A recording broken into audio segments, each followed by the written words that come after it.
Hey guys, welcome back. We are now on part 10 of our Disco Enterprise refit build, and before we get into it here, a little story. You may hear this in my voice right now, but my friend came over, and he brought his kid. Now, his kid had the funk. Note, not the vid, the funk. So now I have the funk, and I've had the funk all week, and I feel really funky.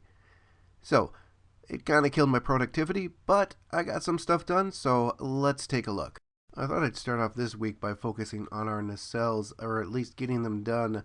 I have the painting done now on the back. I have all of our blue up here on the front, on the cross section, along the back here. I did have a couple of snafus where the paint lifted because of my tape, like there.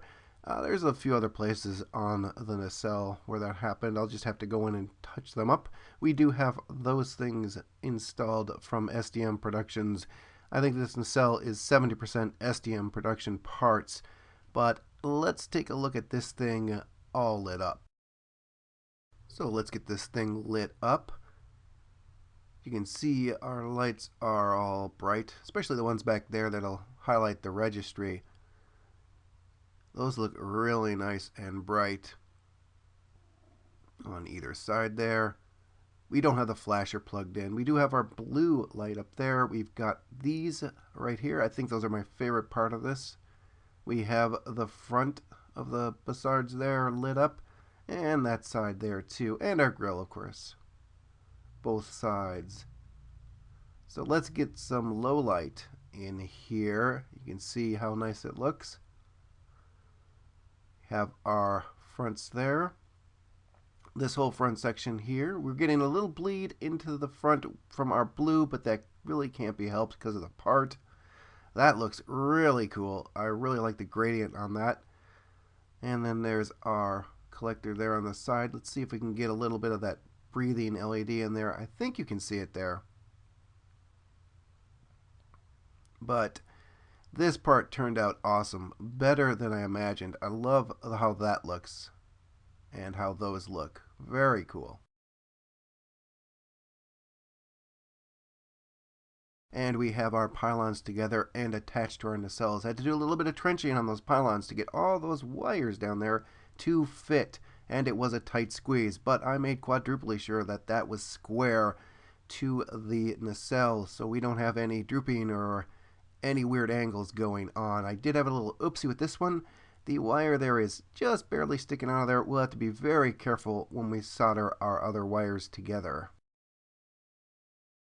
And now it's time to deal with our dreaded saucer seam. I slathered that putty on there like I was icing a cake. Really thick. Now that does mean you will have to do a bunch of sanding on your initial round, but I think in the long term it works out. At least for me, I only had to actually do 2 rounds of putty on this because I slathered this on there pretty thick.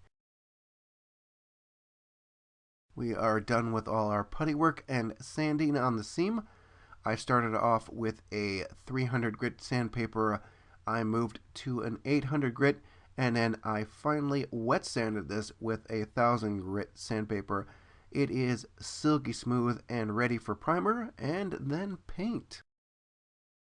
After a coat of primer and a couple coats of our hull color, our seam has pretty much vanished.